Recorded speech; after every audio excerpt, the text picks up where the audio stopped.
మందిరంలో మనందరం ఏకముగా కూడి ప్రభుని ఆరాధించలేకపోతున్నాం. మరి అయినప్పటికీ మీరందరూ కూడా ఈ యొక్క లైవ్ కార్యక్రమంలో వీక్షిస్తున్నందును బట్టి మీకు ప్రత్యేకముగా నా యొక్క వందనాలు తెలియజేస్తున్నా. ఈ దినము కూడా దేవుని వాక్యాన్ని మనము ధ్యానము చేయుటకు ఇష్టపడదాం. అనేకమైనటువంటి విషయాలను ధ్యానించవలసినటువంటి సమయం మన ముందుంది. అందుకే పౌలు భక్తుడు మనకు తెలియజేశాడు, సమయాన్ని ఎంత మాత్రము కూడా మీరు పోనివ్వకూడదు అనే మాటను అపోస్తలుడైనటువంటి పౌలు మనకు తెలియజేశాడు. కనుక సమయాన్ని నిర్లక్ష్యం మనం ఎంత మాత్రము ఎప్పుడు కూడా చేయొద్దు. ఈ వారమంతయు కూడా మీరు ప్రార్థనలు చేశారని నమ్ముతున్నాను. ఈ వారమంతయు కూడా మీరు దేవుని వాక్యాన్ని ధ్యానించారు అని నమ్ముతున్నాను. ధ్యానించండి. కారణం ఏమనగా భయంకరమైనటువంటి రోజులు మన ముందున్నాయి. అంత్య దినములలో అపాయకరమైనటువంటి కాలములు వచ్చునని మీరు ఎరుగుదురు అనే మాటను కూడా మనకు తెలుసు. ప్రభు కొన్ని వారాలుగా మరి అంత్య దినాలకు దేవుని రాకడ కొరకు మనల్ని సిద్ధపరుస్తున్నట్లుగా మనం చూస్తున్నాం. దేవుని రాకడ కొరకు సిద్ధపరచబడాలి అని అంటే మొదటిగా మనము దేవుని వాక్యములో స్థిరులం అవ్వాలి. దేవుడిచ్చే సర్వాంగ కవచమును ధరించుకోవాలి. కనుక దేవుడిచ్చే సర్వాంగ కవచము కొరకు మనము ఎదురు చూస్తూ దాని యందు మన మనస్సును నిలుపవలసిందిగా ప్రభు పేరిట నేను మీకు మనవి చేస్తున్నా. ఈ సందర్భంలో దేవుని వాక్య భాగంలోనికి మనం వెళ్ళి తొందరగా మనం ఈ మాటలను ముగించుకుందాం. జాగ్రత్తగా మీరు ఆలకించవలసిందిగా ప్రభు పేరిట నేను మీకు మనవి చేస్తున్నాను. దేవుని పరిశుద్ధ గ్రంథములో నుండి యూదా పత్రిక, దేవుని పరిశుద్ధ గ్రంథములో నుండి యూదా పత్రిక పేజీ నెంబర్ మరి ఎంతండి? పేజీ నెంబర్ దానికి లేదు. ప్రకటన గ్రంథానికి ముందు 229, 28, 27, 227 ఆ పేజీ నెంబర్ కొత్త నిబంధన గ్రంథము యూదా పత్రిక మీరందరూ తీస్తే అక్కడ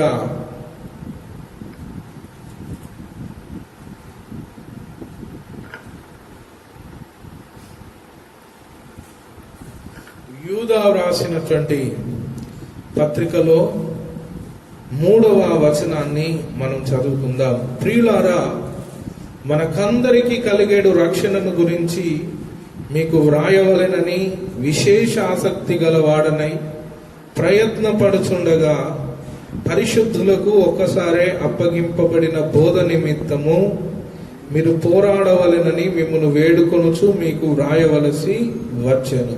మరొకసారి ఆ మాటను చదువుకుందాం. ప్రియులారా, మనకందరికీ కలిగేడు రక్షణను గురించి మీకు వ్రాయవలెనని విశేష ఆసక్తి గలవాడనై ప్రయత్నపడుచుండగా పరిశుద్ధులకు ఒక్కసారి అప్పగింపబడిన బోధ నిమిత్తము మీరు పోరాడవలెనని మిమ్మల్ని వేడుకొనుచు మీకు వ్రాయవలసి వచ్చెను. ప్రియులారా, చదువబడినటువంటి వాక్య భాగములో యూదా ఒక అద్భుతమైనటువంటి అగోచరమైనటువంటి విషయాలను రాయాలి. మనకు కలిగే రక్షణ ఏ విధముగా ఉండబోతుంది, పరలోకములో మన స్థానం ఎలా ఉండబోతుంది, పరలోకములో ఎన్ని వింతలు ఉండబోతున్నాయి, దేవుడు ఎటువంటి న్యాయమును మనలో జరిగించబోతున్నాడు, దేవుని ప్రేమ ఏ విధముగా మన ఎదుట ప్రత్యక్షము కాబోతున్నది పరలోకములో మన స్థానం ఎంత అద్భుతంగా రమ్యముగా ఉంటుంది. ఇటువంటి విషయాలను రాయుట కొరకు యూదా భక్తుడు పూనుకున్నాడు. విశేష ఆసక్తి గలవాడయ్యాడట. ఆ పరలోకము యొక్క రుచి, పరలోకపు అనుభవాలను ఆయన భూమి మీదనే అనుభవించి వాటి దర్శనమును అంతటిని తీసి భక్తులందరికీ కూడా రాయాలని మరి యూదా భక్తుడు ఆశపడ్డాడు. రక్షణకు కలిగే రక్షణను గురించి మీకు రాయవలెనని, పరలోకములో మనకి ఎంత అద్భుతమైనటువంటి రక్షణ, ఎంత అద్భుతమైనటువంటి మహిమ, ఎంత అద్భుతమైనటువంటి జీవితము మనకు తెలుసు కదా. పాపము లేని జీవితము, వ్యాధి లేని జీవితము, దుఃఖము లేని జీవితం, వీటన్నింటికి పరాకాష్ఠగా ఇంకా అనేకమైనటువంటి గోచరము కానటువంటి అనేక విషయాలు పరలోకములో ఉన్నాయి. వాటిని రాయాలి. దేవుడు చూపినటువంటి రక్షణ ఎంతో గొప్పది. ఆ రక్షణను వివరించాలి. యుగముల యందు ఉండే రక్షణను వివరించాలని విశేష ఆసక్తి, అంటే మామూలు ఆసక్తి కాదు, అధికమైనటువంటి ఆసక్తి కలిగి రాయాలని తన కలము పట్టుకొని రాయటం ప్రారంభించాడు. కానీ దేవుడు అతడు అనుకున్నది రాయాలని ఇష్టపడట్లేదు. కుమారుడా, నీవు ఈ విషయం కాదు ఇప్పుడు రాయవలసింది, పరలోకము జీవన విధానము కాదు నీవు రాయవలసింది. ఇప్పుడు నీవు రాయవలసినటువంటి మాట ఏంటంటే, పరిశుద్ధులకు ఒక్కసారి అనుగ్రహించబడిన బోధ నిమిత్తము సంఘము, భక్తులు పోరాడవలెనని రాయాలి. అందుకే ఆయన అంటాడు, ఒక్కసారి పరిశుద్ధులకు ఒక్కసారి అప్పగింపబడిన బోధ నిమిత్తము మీరు పోరాడవలెనని మిమ్మును వేడుకొనుచు మీకు రాయవలసి వచ్చెను. అంటే ఒకదాని కొరకు రాయాలని అనుకున్నాడు, కానీ ఇంకో దాని కొరకు రాయవలసి వచ్చెను. అవును, అనేక మర్మాలు, అనేక ఈ సృష్టికి అతీతమైనటువంటి విషయాలు, సృష్టికి మించినటువంటి విషయాలు అతడు తెలుసుకున్నాడు. అంతటి జ్ఞానవంతుడు యూదా భక్తుడు. కానీ ఆయన ఇప్పుడు ఏమి రాయవలసి వచ్చనంటే, పరిశుద్ధులకు ఒక్కసారి అప్పగింపబడిన బోధ నిమిత్తము ప్రస్తుత సంఘము పోరాడాలి. అవును, పరలోకంలోనికి ఫస్ట్ మనం వెళ్ళినాక ఆ వింతలన్నింటినీ ఇప్పుడు తెలుసుకుంటాము. అక్కడికి వెళ్ళినాక కన్నులారా ఆ వింతలన్నింటినీ మనం చూస్తాం, పర్వాలేదు. మొదటిగా ఆ వింతలను మనము చూడాలి అనంటే, ఆ పరలోక రాజ్యంలోనికి చేరాలి అనంటే మొదటి మెట్టు పరిశుద్ధులకు అప్పగింపబడిన బోధ. ఇప్పుడు ఉదాహరణకు మరి విదేశాలకు అమెరికా వెళ్ళాలి అని అనుకుంటున్నారు అనుకోండి. మీరు అమెరికాలో చాలా బాగుంటుంది, అమెరికాలో డాలర్స్ ఉంటాయి, అమెరికాలో ఫలానా మహిమ కలిగినటువంటి మరి అద్భుతమైనటువంటి విషయాలు, వింతలుంటాయి అని చెప్పాలనుకున్నాడు. దానికి ప్రాముఖ్యముగా ముందు మీరు పాస్పోర్ట్ను సిద్ధపరచుకోండి. అమెరికా విషయాలు చెప్పాలనుకున్నాడు, కానీ ప్రస్తుత పరిస్థితుల దృష్ట్యా మీరు పాస్పోర్ట్ను సిద్ధపరచుకోండి అని చెప్పుతున్నట్లుగా మనకి ఇక్కడ కనిపిస్తుంది. పరలోకములో ఉన్నటువంటి విషయాలను చెప్పాలి అని అనుకున్నాడు, కానీ ముందుగా పరలోకములోనికి వెళ్ళుట కొరకు మీరు టికెట్ కొనుక్కోండి, పాస్పోర్ట్ సిద్ధపరచుకోండి, వీసాను సిద్ధపరచుకోండి. ఆ వీసాలో లోపం ఉంటే మీరు పరలోకములోనికి రారు. పరలోకమును గురించి విన్నవారే అవుతారు, కానీ పరలోకమును అనుభవించిన వారు కారు. రక్షణను గురించి విన్నవారు అవుతారు, కానీ రక్షణను అనుభవించిన వారు కారు. రక్షణను మొదటిగా మనం అనుభవించాలంటే, మరి రక్షణను అనుభవించాలి అనంటే పరిశుద్ధులకు ఒక్కసారి అప్పగించబడిన ఒక బోధ మన ముందుంది. ఆ బోధ నిమిత్తము మనము పోరాడినప్పుడు మాత్రమే మనము పరలోక రాజ్యములోనికి ప్రవేశిస్తాము. దేవుని రక్షణ మన కన్నుల ఎదుట ప్రత్యక్షమవుతుంది. ఇప్పుడు ఆయన చెప్పినా ఒకటే, రేపు మనం పరలోకంలోనికి వెళ్ళినాక అది కన్నులారా మనం చూస్తాం. ఇప్పుడు చెవులారా వింటామేమో కానీ రేపు కన్నులారా మనము చూస్తాం. కానీ ఈ చెవులారా వినడమును పక్కన పెట్టేసి అసలు అక్కడికి వెళ్ళాలి అనంటే మీరు ఈ బోధ నిమిత్తము పోరాడాలి అని వ్రాయవలసి వచ్చెను. పరిశుద్ధాత్మ దేవుడు యూదా భక్తుల్ని ఆ విధంగా ప్రేరేపించి వ్రాయించినటువంటి మాటలు. పరలోకములోనికి మనం ప్రవేశించాలంటే దేవుడు మనకు ఏ బోధనైతే అనుగ్రహించాడో ఆ బోధ యందు మనము పోరాడాలి. ఆ బోధ యందు నిలుచుండుట కొరకు మనము సిద్ధపడాలి. ఆ బోధ కొరకు మనము రక్తమును కార్చాలి. ఆ బోధ కొరకు మనము సమస్తమును త్యాగము చేయాలి. ఆ సువార్త నిమిత్తం మనము సమస్తమును వదులుకోవాలి. వాటి కొరకు పోరాడాలి పోరాడాలి పోరాడాలి అని తెలియజేస్తున్నాడు. ప్రియులారా, దేవుడు ఒక ప్రాముఖ్యమైనటువంటి మాటను మనకు తెలియజేశాడు. మత్తయి సువార్త 19వ అధ్యాయము.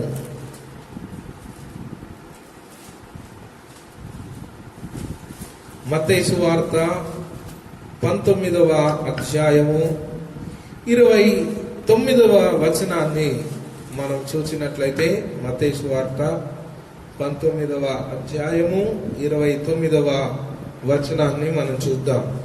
నా నామము నిమిత్తము అన్నదమ్ములనైనను అక్క చెల్లెండ్రైనను తండ్రినైనను తల్లినైనను పిల్లలైనను భూములనైనను ఇళ్లనైనను విడిచిపెట్టిన ప్రతి వాడును 100 రెట్లు పొందును.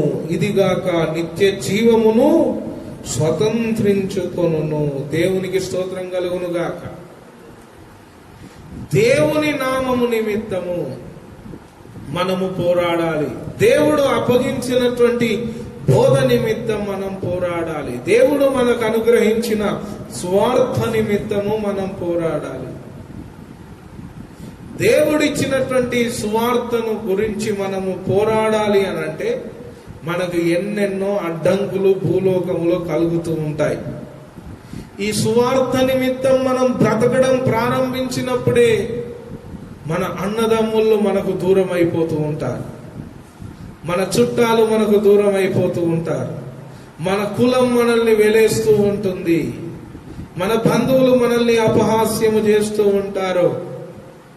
ఈ అన్ని అపహాస్యములలో నుండి, అన్ని నిందలలో నుండి, వాటన్నింటిని భరించి మనము దేని యందు స్థిరపడాలి? దేవుని యొక్క వాక్యము యందు, పరిశుద్ధులకు ఒకసారి అప్పగింపబడిన బోధ యందు స్థిరపడాలి. అది సాధారణమైనటువంటి విషయము కానే కాదు. చాలా మంది క్రైస్తవులు ఈ రోజుల్లో నామకార్థంగా బ్రతుకుతూ ఉంటారు. దేవుడు దేవుడే, వేరే పనులన్నీ వేరే పనులే. ఒక సామెత ఉంటుంది, సబ్కా సున్నా అప్నా కర్నా అనే మాట. అందరూ చెప్పేది వినాలి, మనము చేసేది మనము చేయాలి అనే మాట. చాలా మంది సువార్త వింటూనే ఉంటారు.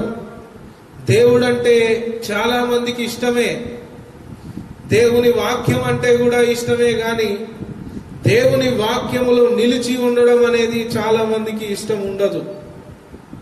దేవుని బోధ అంటే ఇష్టమే, కానీ దేవుని బోధ నిమిత్తమును త్యాగము చేసే అలవాటు, నష్టము చేసుకునే అలవాటు చాలా మందికి ఉండదు.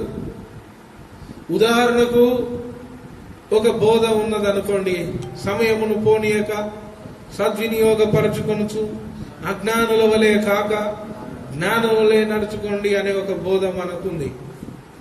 సమయమును పోనీయకుండా సద్వినియోగం చేసుకోవాలి అని దేవుడు గ్రంథం మనకు బోధిస్తే, మనము సమయమును ఎల్లప్పుడూ పోనిస్తూ ఉంటాం, ఎల్లప్పుడూ సమయాన్ని దుర్వినియోగపరుస్తూనే ఉంటాం.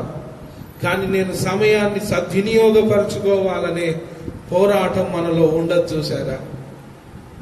పోరాటం మనలో ఉండదు. నేను సమయాన్ని సద్వినియోగం చేసుకోవాలి, సమయాన్ని మంచి కొరకై ఉపయోగించాలనే పోరాటమును మనము చేయలేము. సమయాన్ని నిర్లక్ష్యము చేస్తూ ఉంటాం. బోధ నిమిత్తము ఎంతమంది క్రైస్తవులు నేటి దినాలలో పోరాడుతున్నారు. దేవునికి కావలసిన వారు పోరాడేవారు దేవునికి కావాలి. జడ్డి అయిన వాడు నియమ ప్రకారము పోరాడును అని తిమోతికి వ్రాస్తూ పౌలు అంటాడు. జడ్డి అయిన వాడు నియమ ప్రకారము పోరాడుతున్నాడు. ఈరోజు భక్తుడైన వాడు దేవుని వాక్య నియమాల ప్రకారం, వాక్యము కొరకు పోరాటము చేయాలి. తిమోతికి రాస్తూ పౌలు అంటాడు, అపవిత్రమైనటువంటి ముసలమ్మ ముచ్చటలను మీరు మాని దైవ భక్తి విషయంలో నిన్ను నీవే సాధకము చేసుకొను. దైవ భక్తి విషయంలో నీవు పోరాటం చేయి. అపవిత్రమైనటువంటి విషయాలన్నింటినీ మానివేసి దైవికమైనటువంటి భక్తి విషయంలో, దైవ దర్శనము విషయంలో నీవు పోరాటము చేయి అని పౌలు భక్తుడు తిమోతికి రాస్తూ ఉంటాడు. ప్రియులారా, ఆ పోరాటము నిమిత్తమే మోషే భక్తుడు అరణ్యములోనికి వెళ్ళిపోయాడు. అందుకే ఆ పోరాటం ఎంత గొప్పది అనంటే హెబ్రీ పత్రిక మనకు తెలియజేస్తుంది. ఆయన చూడండి, హెబ్రీ పత్రికలో ఆ యొక్క మంచి మాట మనకు కనిపిస్తూ ఉంటుంది. హెబ్రీ పత్రిక ఎంతో శ్రేష్టమైనటువంటి మాట అది. హెబ్రీ పత్రిక 11వ అధ్యాయము.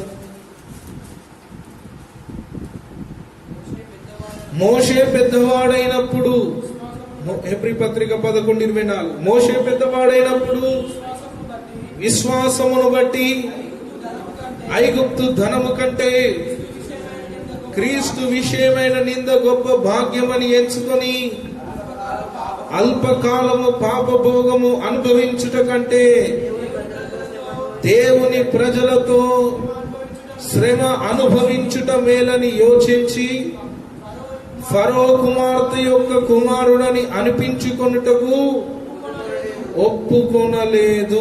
దేవునికి స్తోత్రం కలుగును గాక. హల్లెలూయా, హల్లెలూయా. దేని నిమిత్తం పోరాడాడు? చాలా మంది రాజులకు నిమిత్తం పోరాడతారు. నాకు రాజరికము కావాలని పోరాడతారు.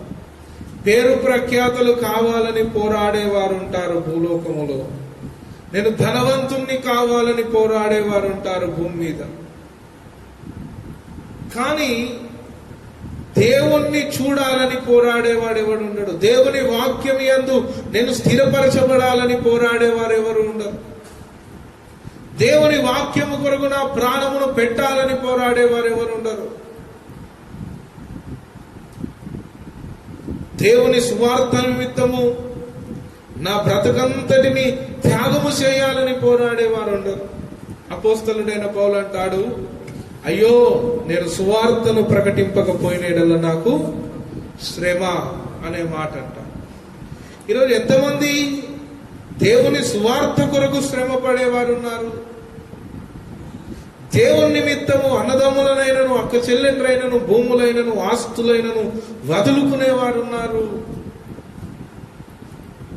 ప్రియులారా, రాబోతున్నటువంటి అంతిమ అబద్ధ క్రీస్తు పాలనలో ఇటువంటి విశ్వాసులు మాత్రమే నిలబడగలుగుతారు. అన్నదమ్ములను ఈరోజు వదులుకున్నవాడే, లోకములో ఉన్నటువంటి సంతోషాన్ని వదులుకున్నవాడే, లోకములో ఉన్నదంతయు శరీరాశయు నేత్రాశయు జీవపు డంబం వీటిని వదులుకున్నవాడు మాత్రమే పోరాటము చేస్తాడు. రాబోయే అంతిమ అబద్ధ క్రీస్తు మరి భయంకరంగా నీకేది కావాలంటే అది ఇస్తాడు. యేసు ప్రభువును వదిలిపెట్టి నీకేదంటే అది ఇస్తాను. అవసరమైతే ఆకాశములో నుండి అగ్నిని కూడా భూలోకములోనికి దించుతాడు. అప్పుడు మన విశ్వాసం ఏమవుతుంది అనేది పరీక్ష. మనము దేవుని కొరకు పోరాడేవారిగా నిలిచి ఉందుముగాక. మోషే దేవుని కొరకు పోరాడాడు, దేవ దర్శనము కొరకు పోరాడాడు, దేవుని వాక్యము కొరకు పోరాడాడు. 40 దినములు ఉపవాసం ఉండి సినాయి పర్వతం ఎక్కి మరి దేవుని యొక్క ధర్మశాస్త్రమును తన చేతిలోనికి తీసుకున్నటకు మోషే పోరాడాడు. ఈరోజు సంఘస్థులు దేని నిమిత్తం పోరాడుతున్నారు? దేని కొరకు మనం పోరాడుతున్నాం? జీవపు డంబము కొరకు పోరాడుతున్నావా? శరీర ఆశల కొరకు పోరాడుతున్నావా? నేత్ర ఆశ కొరకు పోరాడుతున్నావా? నీవు పోరాడేది ఎవరి కొరకు? చాలా మంది యవనస్తులు అమ్మాయిల కొరకు పోరాడుతూ ఉంటారు. చాలా మంది గొప్పతనము కొరకు పోరాడుతూ ఉంటారు. చాలా మంది శరీరాశ కొరకు పోరాడుతూ ఉంటారు. కానీ భక్తుడైన వాడు అపవిత్రమైన ముసలమ్మ ముచ్చటలను అన్నింటిని మాని దేవభక్తి కొరకు పోరాడుతాడు.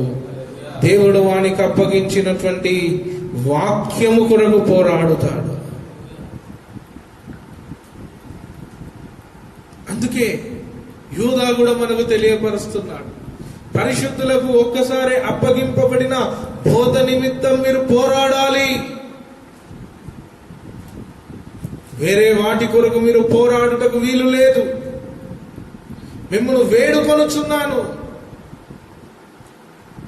ఇంకో దగ్గర అంటాడు, ధర్మశాస్త్రము వినక చెవులు మూసుకొనివాడు శాపగ్రస్తుడు అవుతాడు. అంటే ధర్మశాస్త్రము కొరకు మనము చెవులు రిక్కించి దేవుని స్వరమును మనము వినాలి. అదే దావీదు భక్తుడు దివారాత్రులు పోరాడుతున్నాడు, దివారాత్రులు దానిని ధ్యానము చేస్తున్నాడు. కారణం ఏంటంటే దానిలో నేను స్థిరపరచబడినప్పుడు మాత్రమే నేను పరలోకములోనికి వెళ్ళుటకు అర్హుడనవుతాను. అందుకొరకు దాని యందు ఆయన ఆనందిస్తున్నాడు. దావీదు యొక్క గోల్ పరలోకం, ఈ లోకము కాదు. దావీదు యొక్క పౌరసత్వం పరలోకం, ఈ లోకము కాదు. అందుకే దానిని ఇష్టంగా ధర్మశాస్త్రమును దావీదు భక్తుడు ధ్యానము చేస్తున్నాడు. ఈరోజు ఎంతమంది దేవుని వాక్యాన్ని ధ్యానము చేస్తున్నారు, ఎంతమంది బైబిల్ తీసి బైబిల్ను చదువుతున్నారు, ఎంతమంది దేవుని వాక్యమును ధ్యానం చేస్తూ ఆత్మలో ఆనందిస్తున్నారు.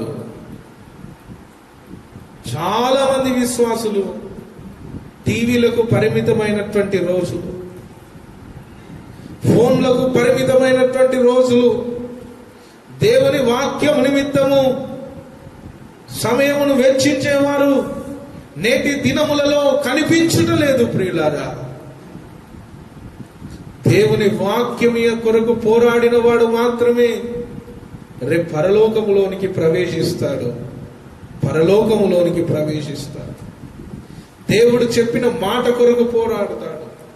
దేవుడు యథార్థంగా ఉండమంటే ఆ యథార్థత కొరకు పోరాడుతాడు. యోబు భక్తుడు ఒక దగ్గర ఒక ప్రాముఖ్యమైనటువంటి మాటను మనకు తెలియజేస్తాడు.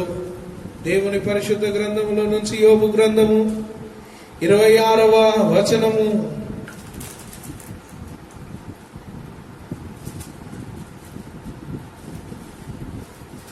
యోబు గ్రంథము 27వ అధ్యాయము 5వ వచనం నుంచి మనం చదువుకుందాం. యోబు గ్రంథము 27వ అధ్యాయము 5వ వచనం. మీరు చెప్పినది న్యాయమని నేనెంత మాత్రమును ఒప్పుకొనను, మరణమగు వరకు నేనెంత మాత్రమును యథార్థతను విడువను. ఎప్పటి వరకండి? మరణమగు వరకు యథార్థతను నేను విడువను. ఎంత గొప్ప పోరాటమును భక్తులైనటువంటి యోబు చేస్తున్నారు. నా జీవితంలో యథార్థతను నేను విడవబోను. కారణం ఏంటంటే ఆయన దేని కొరకు నిరీక్షిస్తున్నాడు? దేవుని రాజ్యము కొరకు ఆయన నిరీక్షిస్తున్నాడు. దేవునికి స్తోత్రం కలుగును గాక. మరణమగు వరకు, నా ప్రాణము పోవునంత మట్టు వరకు నేను పోరాడుతాను.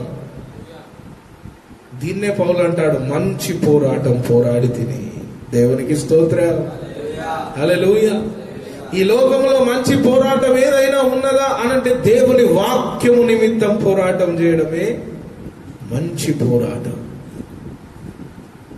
ఎంతమంది నేటి క్రైస్తవులు, సంఘస్థులు, విశ్వాసులు దేవుని వాక్యము నిమిత్తము పోరాటం చేస్తున్నారు. దేవుని వాక్యములో నేను నిలిచి ఉండాలి. దేవుని వాక్యములో ఉన్న వాగ్దానములో నేను స్వాతంత్రించుకోవాలి. దేవుని వాక్యములో ఉన్నటువంటి ఆ విషయములలో ఆ వాక్యము నాలో జీవించాలి. వాక్యము యందు నేను జీవించాలని ఎంతమంది ఆశపడుతున్నాడు. యోబు అంటున్నాడు, నా ప్రాణము పోవునంత మట్టుకు నా యథార్థతను నేను విడువను. ప్రైజ్ ది లార్డ్, హల్లెలూయా. యథార్థత దేవుని బోధ, యథార్థత దేవుడు అనుగ్రహించినటువంటి బోధ మనకు. ఇంకా అంటాడు, నా నీతిని విడువక గట్టిగా నేను పట్టుకొందును.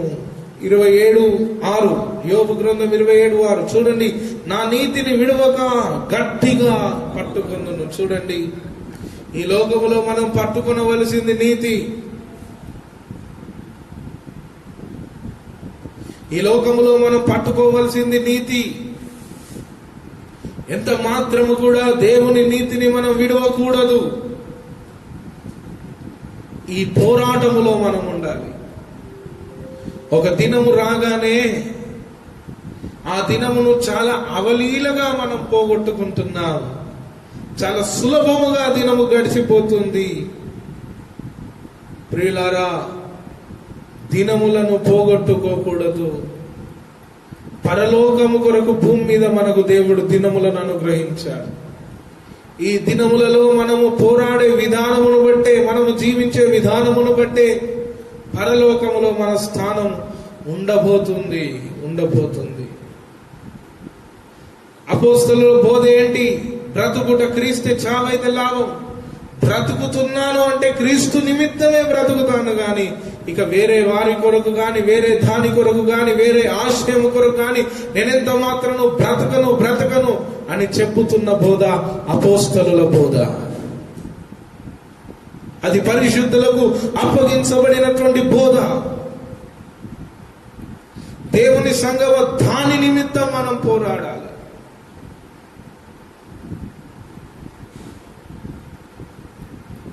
యోబు జీవితంలో యోబు తన కుమారులను పోగొట్టుకున్నాడు గాని దేవుని వాక్యం యందు ఉన్నటువంటి ఆ యథార్థతను పోగొట్టుకోలేదు.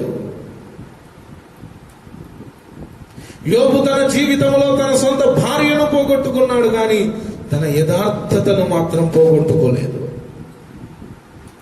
యోబు తన ఆస్తిని పోగొట్టుకున్నాడు గాని తన యథార్థతను, తన భక్తిని ఎంత మాత్రం పోగొట్టుకోలేదు. దేవునికి స్తోత్రం కలుగును గాక. యోబు వంటి భక్తులు, యోబు వంటి జీవన విధానము కలిగినటువంటి విశ్వాసులు ఈ కడవరి కాలమందు ఎక్కడికి వెళ్ళిపోయారు? సాతాను వలలో ఇరుక్కపోయారు. సాతాను వేస్తున్నటువంటి గాలములకు చిక్కుబడి ఉన్నారు. సాతాను వేసిన వలలో ఇరుక్కుపోయారు.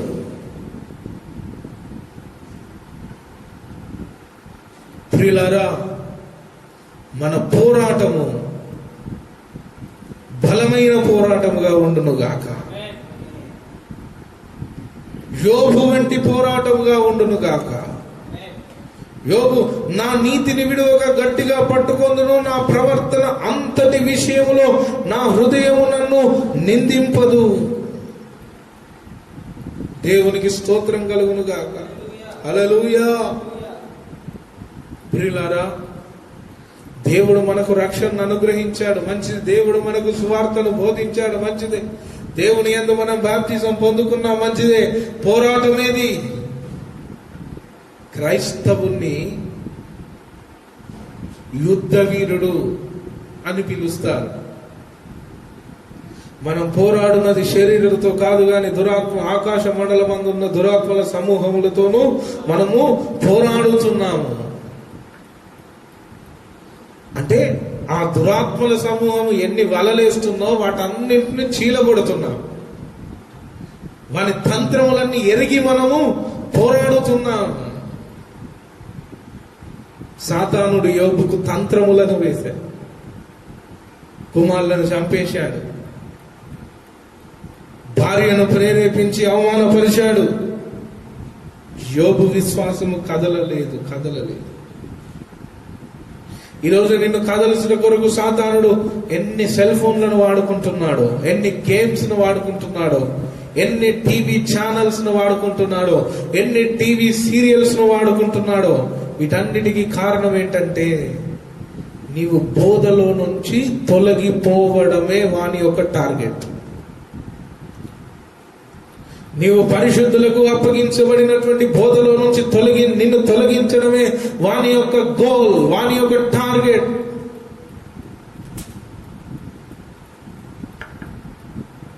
ఎన్నింటిని సాతానుడు వాడుతున్నాడు ప్రియులారా. వాటన్నింటిలో నుండి మనము పోరాటే పటిమను సంపాదించుకుందుము గాక.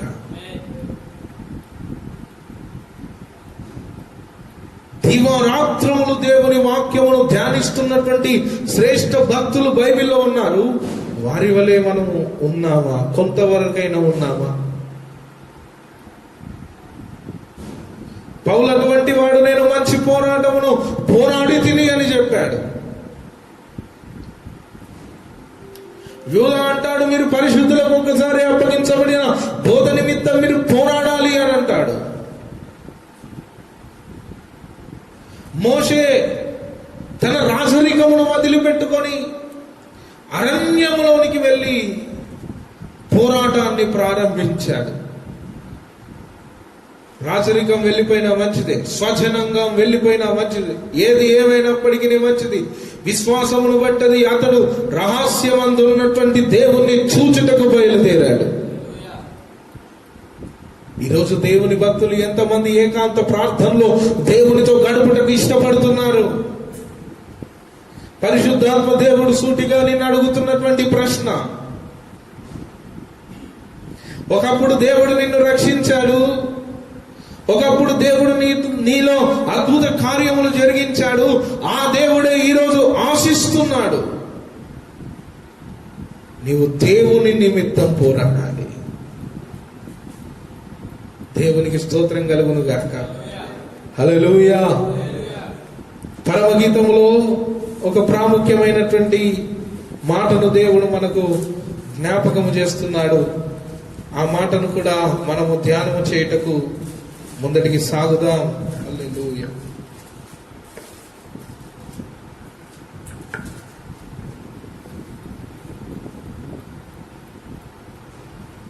దేవునికి స్తోత్రం కలుగును గాక. హల్లెలూయా. పరమగీతము 2వ అధ్యాయము 2వ వచనం, బలు రక్కసి చెట్లలో వల్లి పద్మము కనబడునట్లు స్త్రీలలో నా ప్రియురాలు కనబడుచున్నది. దేవునికి స్తోత్రం కలుగును గాక. ఆ బలు రక్కసి చెట్లలో నుండి ఈ వల్లి పద్మము కనబడుతున్నట్లుగానే నా ప్రియురాలు. అసలు దేవునికి ప్రియులు ఎవరవుతారు? దేవునికి ప్రియురాలుగా దేవుని సంఘ కన్యకకు ఉండవలసినటువంటి అర్హతలేమిటి? ఎవరు రేపు దేవుని నిత్య రాజ్య వారసులుగా మార్చబడతారు అనంటే అనేకమైనటువంటి ఆటంకములలో నుండి తన ప్రియుని కొరకు ఎదురు చూచువారు మాత్రమే.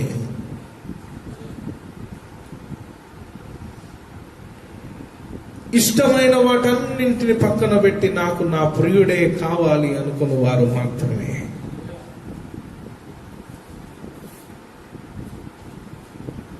వారే దేవునికి రేపు ప్రియులు అవుతారు, ప్రియమైన భక్త సమాజముగా మార్చబడతారు. ప్రియులారా, చూడండి 8వ పరమగీతము 8:5. తన ప్రియుని మీద ఆనుకొని అరణ్య మార్గమున వచ్చినది యువతి. యువతే ఎవరు? తన ప్రియుని మీద ఆనుకున్నది అరణ్య మార్గమున ప్రవేశించింది. అరణ్య మార్గము శ్రమల మార్గం, అరణ్య మార్గము కష్టముల మార్గము, అరణ్య మార్గము ఇబ్బందుల మార్గము, అరణ్య మార్గము అవమానముల మార్గము, అరణ్య మార్గము అపహాసముల మార్గము, అరణ్య మార్గము నిందల మార్గము. దీని అర్థం ఏంటి? దేవుని కొరకు నిందను అనుభవించుటకు మనము సిద్ధపరచబడాలి. దేవుని కొరకు సమస్తమును వదిలిపెట్టుకొని దేవుని మీద ఆధారపడి ఆ భయంకరమైనటువంటి పరిస్థితులు మన మధ్యలో ఉన్న, ఒకవేళ ప్రార్థించే పరిస్థితులు మన మధ్యలో లేవనుకోండి,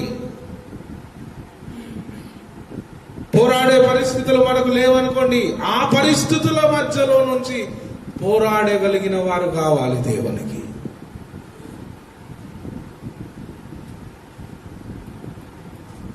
అనేకులు తిడుతున్నారు, కులం వేలేసింది, మతం వేలేసింది, బంధువులు వదిలిపెట్టారు, స్నేహితులు వదిలిపెట్టారు, తల్లిదండ్రులు వదిలిపెట్టారు. అయినా నువ్వు సరే. విశ్వాసి దేనికి ఇన్ఫ్లుయెన్స్ కాకూడదు. విశ్వాసికి ఉన్నటువంటి ఒకటే ఒక గోల్,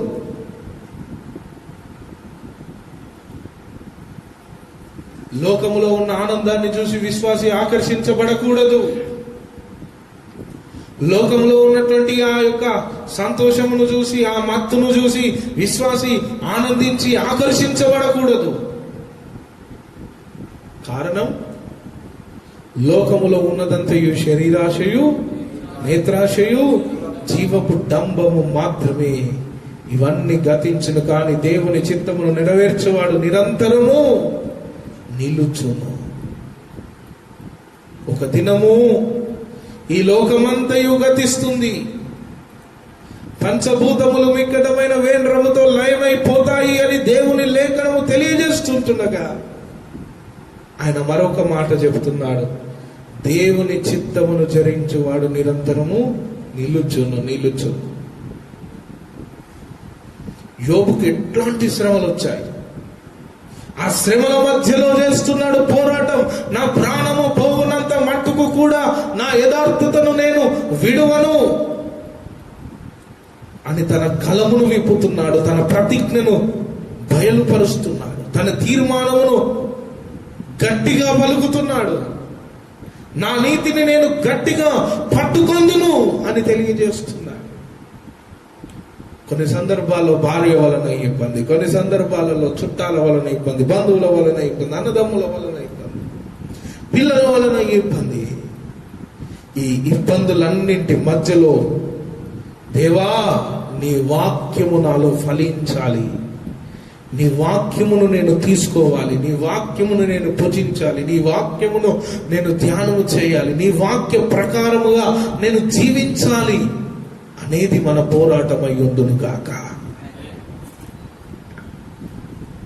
ఈరోజు దేవుని సంగమా,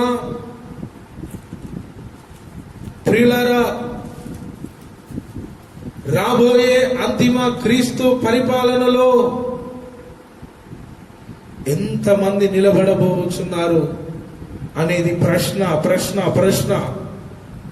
దేవుడు పలు దినములుగా ఇదే విషయాలను మనతో మాట్లాడుతున్నాడు. దేవుడు నాకు చెప్పినటువంటి మాట కూడా అదే. అనేకమైనటువంటి విషయాలు చెప్పుటకున్నవి, కానీ ఇప్పుడు సమయం లేదు. ఒకే ఒక సమయం మన ముందుంది, దేవుని రాకడ కొరకు సిద్ధపాటు. మనల్ని మనము కాపాడుకోవాలి. ఇప్పుడు మనం ఇతరులను రక్షించే పరిస్థితుల్లో లేము, కానీ ముందుగా మనల్ని రక్షించుకునే పరిస్థితుల్లో మనం ఉన్నాం. ప్రియ దైవ జనాంగమా, దేవుడు తన వాక్యమును మనకు అనుగ్రహించింది ఎందుకు? నిన్ను పరలోకములోనికి తీసుకువెళ్ళుట కొరకు. ఆ మత్తయి 19:29 అంటాడు. మరొకసారి ఆ మాటను మనం రిపీట్ చేద్దాం. మత్తయి 19:29 చదవండి ఒకరు. మత్తయి 19:29. నా నిమిత్తము అన్నదమ్ములనైనను, అక్క చెల్లెండ్రైనను, తండ్రినైనను, తల్లినైనను, పిల్లలనైనను, భూములనైనను విడిచిపెట్టిన ప్రతి వాడును 100 రెట్లు పొందును. అంతేకాక నిత్య జీవమును స్వతంత్రించుకొనును. ప్రియులారా, దీని అర్థం ఏంటంటే ఉన్న అన్నదమ్ములను మీరు విడిచిపెట్టాలని కాదు. ఒకవేళ దేవుని వాక్యము కొరకు విడిచిపెట్టవలసిన పరిస్థితి ఎదురైతే విడిచిపెట్టాలని. అన్నదమ్ములతో వైరముగా ఉండాలని కాదు, విరోధముగా ఉండాలని కాదు, బంధువులను ప్రేమించకూడదని కాదు దాని అర్థం.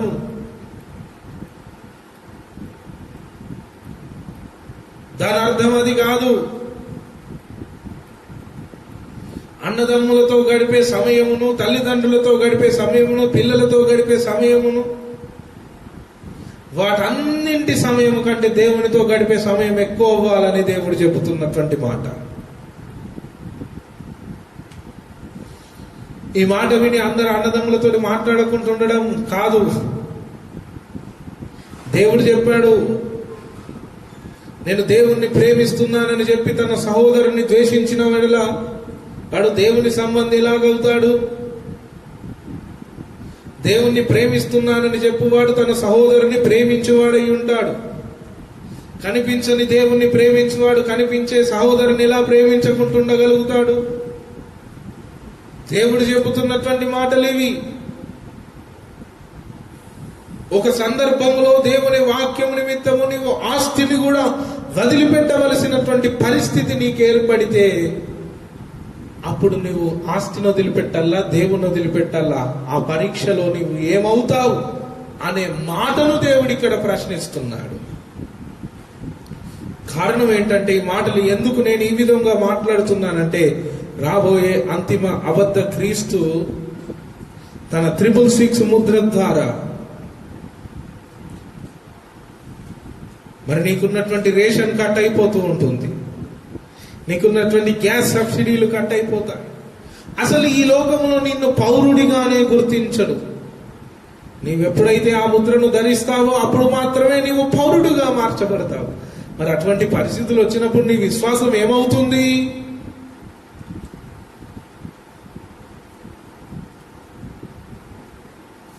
అందుకే బండ మీద కట్టబడిన పునాది, వాన వచ్చిన వరదలు వచ్చిన అయినప్పటికీ ఆ పునాది స్థిరముగా నిలబడింది. శద్రకు, మేషకు, అబేద్నెగో ఉన్నారు. మండుతున్న అగ్నిని 7 ఆ నెబుకద్నెజర్ రాజు పెంచేశాడు. రాజు 7 ఆ మంటను రేపాడు. అయినప్పటికీ వీరు భయపడలేదు. విశ్వాసమందు నిలకడగా ఉన్నారు. వీరికి అప్పగించబడిన బోధ యందు నిలకడగలిగి ఉన్నారు.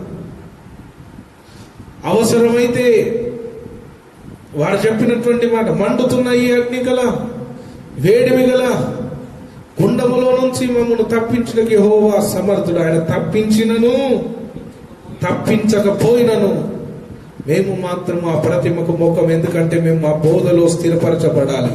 మా బోధ కొరకే మా పోరాటం. ఎంత గొప్ప సాక్ష్యం.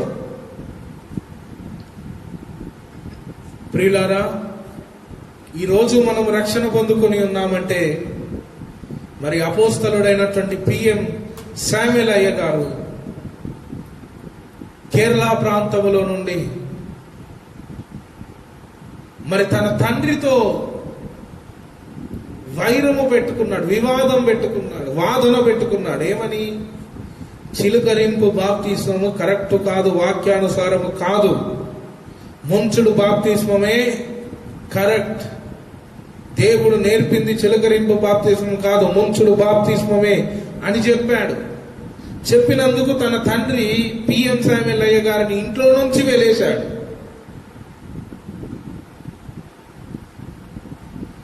ఆహారం లేక ఉన్న ఒక్కగానొక్క కొడుకు బయటికి వెళ్ళిపోయాడు. దేవుని బోధ నిమిత్తం అపోస్తలుడైన పిఎం శామ్యూల్ అయ్య గారు ఆకలి దప్పికలు కలిగి ఉన్నాడు. ఒకటే షర్టుతో బ్రతికాడు, ఒకే షర్ట్. ఆయన ఈ షర్టును ఉతుక్కోవాలి అని అంటే ఒక నది దగ్గరికి వెళ్ళి షర్టును ఉతుక్కొని, మరి అంతవరకు వేరే బట్ట అతని ఒంటి మీద లేదు కనుక నీళ్ళల్లోకి వెళ్ళి దాచుకుని తన శరీరంను దాచుకునేవాడంట, నీళ్లలో నిలబడేవాడంట. ఒకే వస్త్రం, ఆస్తిపరుడు, గొప్పవాడు. అయినప్పటికీ అతడు బోధ నిమిత్తం పోరాడాడు. దేవుని బోధ అంటే దేవుని చిత్తము. ఆ దేవుని చిత్తము కొరకు అపోస్తలుడైన పిఎం శామ్యూల్ అయ్య గారు ఐపీసీ సంఘ వ్యవస్థాపకుడు. ఇండియా పెంతెకోస్తు దేవుని సంఘాలు, ఇన్ని వేల సంఘాలు ఈ దినమున కట్టబడ్డాయి అనంటే మరి అయ్య గారు బోధ నిమిత్తము పోరాడిన పోరాటం అది. దేవుని సంఘమా, ఈరోజు మనం రక్షణ పొందుకున్నాం, కానీ మన పోరాటం ఏది? నిన్ను నన్ను దేవుడు పరీక్షిస్తున్నాడు, ప్రశ్నిస్తున్నాడు. దానియేలు వంటి వాడు సింహము గుహలోనికి వెళ్ళుటకు, అవసరమైతే సింహాలతో పోరాడుటకు, తన ప్రాణమును అర్పించుటకు కూడా దానియేలు సిద్ధపరచబడ్డాడు. అద్భుతమైన పోరాటం. దేవుని గ్రంథం తెలియజేస్తుంది, తన ప్రాణమును పోగొట్టుకున్నవాడు దానిని దక్కించుకొనును, దాన్ని దక్కించుకున్నవాడు దాన్ని పోగొట్టుకును. ప్రియ దైవ జనాంగమా, ఈ మధ్యాహ్న కాల సమయంలో దేవుని మాటలను వింటున్నటువంటి ప్రియ దేవుని బిడ్డ, దేవుడు నీతో మాట్లాడుతున్నటువంటి ఈ మాటలు పరిశుద్ధులకు ఒక్కసారి అప్పగించబడిన బోధ. ఇక్కడ ఒక డిఫరెంట్ క్యారెక్టర్ కొరకు కూడా యూదా భక్తుడు రాస్తున్నాడు. ఆ మాటను కూడా మనము చదువుకుందాం. యూదా పత్రిక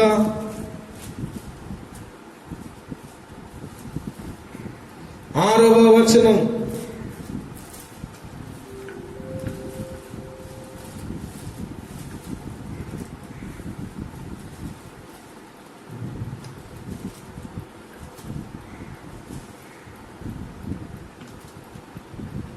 మరియు తమ ప్రధానత్వమును చదువు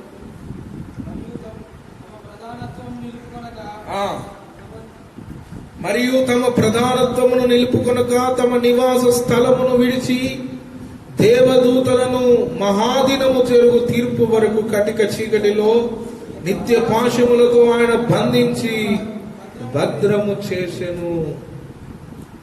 ఈ దేవదూతలకు దేవుడు ఒక ప్రధానత్వమును అప్పగించాడు. వాటిని ఆ దేవదూతలు నిలుపుకోలేదు.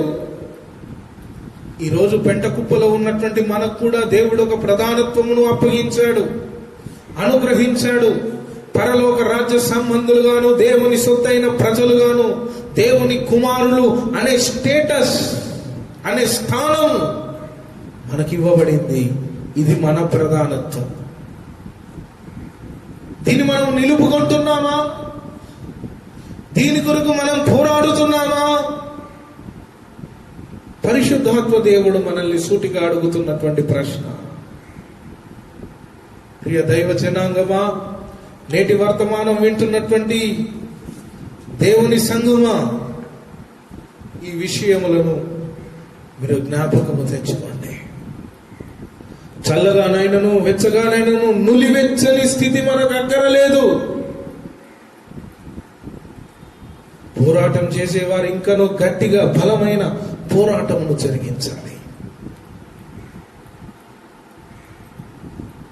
సమరయ స్త్రీ ఉంది. ఎటువంటి పోరాటం చేసింది? ఆ పోరాటం ఏంటో నేను మీకు చెప్తాను. చూడండి, యోహాను సువార్త 4వ అధ్యాయము. త్వరగా నేను ఈ మాటలను ముగించుటకు ఇష్టపడుతున్నాను. యోహాను సువార్త 4వ అధ్యాయము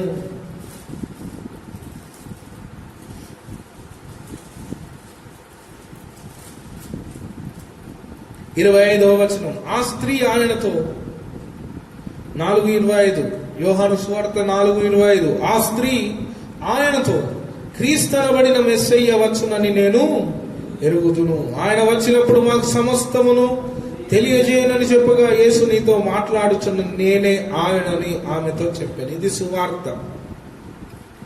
నేనే నీవెదురు చూస్తున్నటువంటి మెస్సయ్యను, నేనే నీవెదురు చూస్తున్నటువంటి క్రీస్తును, నేనే మెస్సియను, నీతో మాట్లాడేది నేనే అని ప్రభువు ఎప్పుడైతే తనను తాను సమరయ స్త్రీకి కనపరుచుకున్నాడో అప్పుడు చూడండి 28వ వచనం. ఆ స్త్రీ తన కుండ విడిచిపెట్టి ఊరిలోనికి వెళ్ళి, చూడండి, తన కుండను విడిచిపెట్టింది అంటే తన పనిని విడిచిపెట్టింది, తన దాహమును విడిచిపెట్టింది. దప్పికను కూడా ఆమెకు దప్పిక అనిపించట్లేదు. ఊరిలోనికి పరిగెత్తుకొని వెళ్ళి, మెస్సయ్య నాకు బయలుపరచబడ్డాడు, నేను మెస్సయ్యను కనుగొన్నాను అని సమరయులందరికీ సువార్తను ప్రకటిస్తే, ఆ సమరయ స్త్రీ యొక్క బోధకు అనేక సమరయులు, తన జాతంతయు కూడా దేవుని మీద అనేకులు విశ్వాసం ఉంచారని దేవుని గ్రంథం తెలియజేస్తుంది. తన పనిని విడిచిపెట్టింది, తన కుండను పక్కన పెట్టేసింది. ఈరోజు ప్రియులారా, దేవ దర్శనము కొరకు, దేవునితో ఏకాంతముగా గడుపుట కొరకు, దేవుని బోధ కొరకు ఎంతమంది మీకున్నటువంటి చిన్న చిన్న పనులను పక్కన పెట్టి దేవునితో సహవాసం చేయటకు ఇష్టపడుతున్నారు. ఆమె తన కుండను పక్కన పెట్టేసింది. ఆ కుండను పక్కన పెట్టడం అనగా తనకున్నదంతటిని పక్కన పెట్టింది అన్నట్లు. దేవునికి స్తోత్రం. ఆమె మాత్రమే కాక అనేకుల నిత్య జీవానికి వారసులుగా ఆమె మార్చింది. ప్రియులారా, బోధ నిమిత్తము మనము పోరాడుదును గాక. ఎంత మాత్రము కూడా సాతానుకు మనము చోటివ్వకూడదు. రాబోతున్న ఈ దుర్దినాలు, ప్రసంగి గ్రంథములో ప్రసంగి భక్తుడు ఒక ఘోరమైన, అద్భుతమైన, ఆశ్చర్యమైనటువంటి, శ్రేష్టమైనటువంటి మాటను చెప్తాడు. దుర్దినములు రాకముందే నీ సృష్టికర్తను స్మరణకు తెచ్చుకొను అంటాడు. చూడండి, ప్రసంగి గ్రంథము చివరి అధ్యాయములో ఆ మాట మనకు కనిపిస్తుంది. చూడండి, 12వ అధ్యాయం, ప్రసంగి గ్రంథం 12వ అధ్యాయము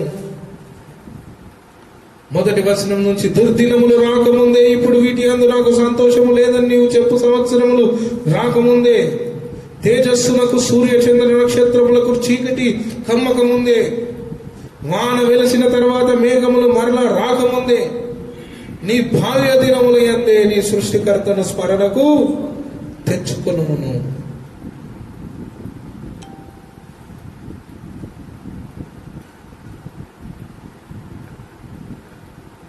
ప్రియులారా, ఆయన ఎంతటి చక్కటి మాటను తెలియజేస్తున్నారు.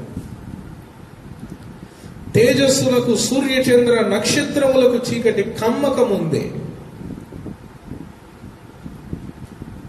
అంత్యకాల సంభవాన్ని తెలియజేస్తున్నారు. సూర్యునికి చంద్రునికి చీకటి కలుగుతుంది ఒక రోజు. అవి దుర్దినములు, శ్రమల దినములు, అబద్ధ క్రీస్తు పాలనది.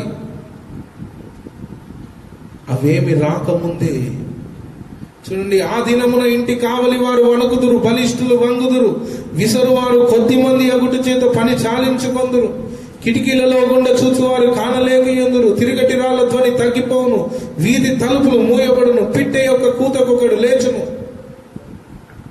అనేకమైన విషయాలు, వాటిని మనం ధ్యానం చేస్తే ఇంకా చాలా చాలా చాలా బాగుంటుంది. ప్రియులారా, ఆయన చెబుతున్నాడు, దుర్దినాలు రాకముందే సృష్టికర్తను స్మరణకు తెచ్చుకోవాలి. ఇంకా అంటాడు, సూర్యుని కింద నేను చూడగా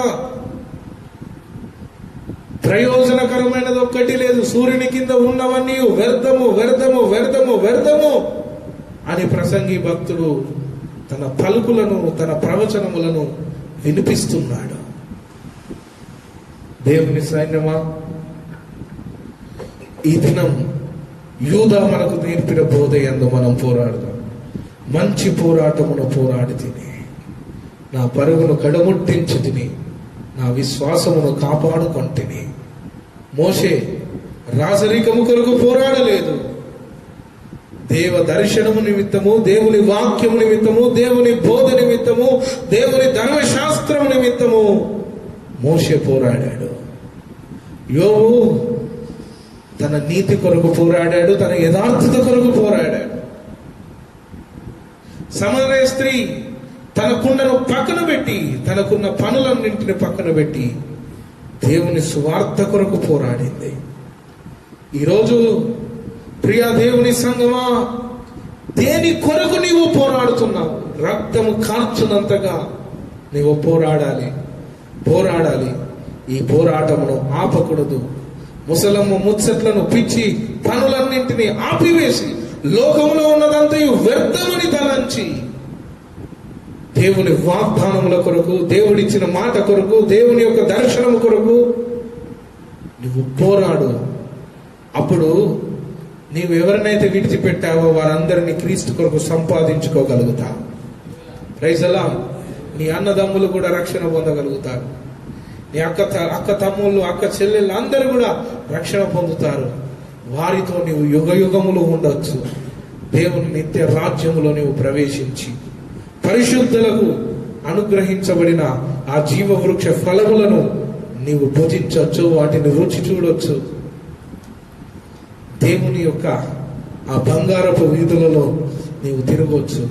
ఇదంతా కట్టుకథ కాదు, ఇది దేవుని మాట. ఆ యొక్క రాజ్యము కొరకు మనము నివసిస్తున్నాం. ఆ రాజ్యమే మనకు కావాలి. ఆ రాజ్యమే మన ధ్యేయం. ఆ రాజ్యమే మన యొక్క గమ్యమై ఉండాలి. అదే మన డిజైర్, అదే మన కోరిక. అందరూ మోకరించండి, ప్రార్థన చేసుకుందాం. హల్లెలూయా. అందరూ కూడా చేతులు జోడించాలి. చేతులు జోడించి దేవునికి మీరు మొర్ర పెట్టాలి. ప్రభువానికి వందనాలు, స్తోత్రాలు, స్తోత్రాలు. ఓ జీసస్.